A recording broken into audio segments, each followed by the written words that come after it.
آج کا lecture supreme court Pakistan کے ایک حالیہ اہم فیصلے کے جائزے کے لیے وقف ہے، جو ثالثی ایکٹ کے زیر اہتمام ایوارڈ کی عملداری سے متعلق ہے۔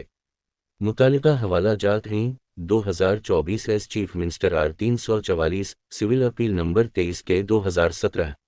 آئیں اس فیصلے کے تفصیلات کا تجزیہ کریں۔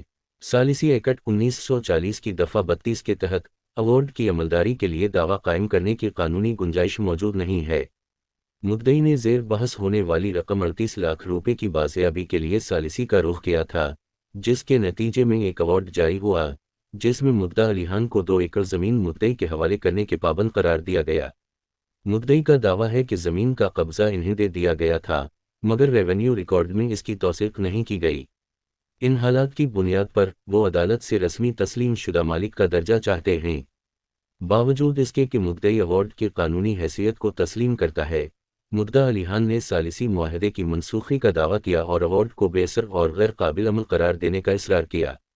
اس کیس میں سوال یہ ہے کہ آیا ایوارڈ کی قانونی حیثیت، اثر اور طیری صحت کا قانونی جائزہ ہونا چاہیے تھا، جو کہ دفعہ 32 کے مطابق صراحت ممنوع ہے۔ اگر مدعی ایوارڈ کو نافذ کرنے کی خواہش رکھتا تو مناسب طریقہ کار یہ ہوتا کہ ابتدا میں ایوارڈ کو عدالتی حکم نامے میں بدلتا اور بعد ازاں اس حکم نامے کی پیروی کرتا جو ایوارڈ کی بنیاد پر جاری کیا جا سکتا تھا۔ مدعی نہیں کر سکتا کہ وہ ثالثی ایکٹ 1940 کے مخصوص طریقہ کار کی اندیشہ ناکی میں یک طرفہ دعویٰ دائر کرے۔ کیس کی سماعت کے دوران موقع کی جانچ کے لیے ایک کمیشن وکیل تشکیل دیا گیا جس نے درخواست میں موصوف زمین کی جانچ پڑتال کی اور یہ تصدیق کی کہ دعویٰ کی گئی زمین اور ایوارڈ میں بیان کردہ زمین مختلف ہیں۔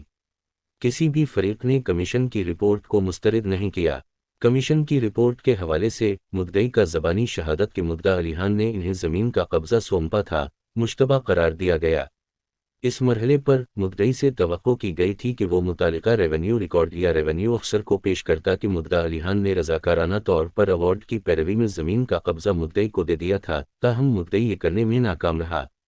یہ ختم کرتے ہوئے سپریم کورٹ نے یہ فیصلہ کیا کہ ثالثی ایکٹ کے تحت ایوارڈ کی نافذ کاری غیر آئینی ہے۔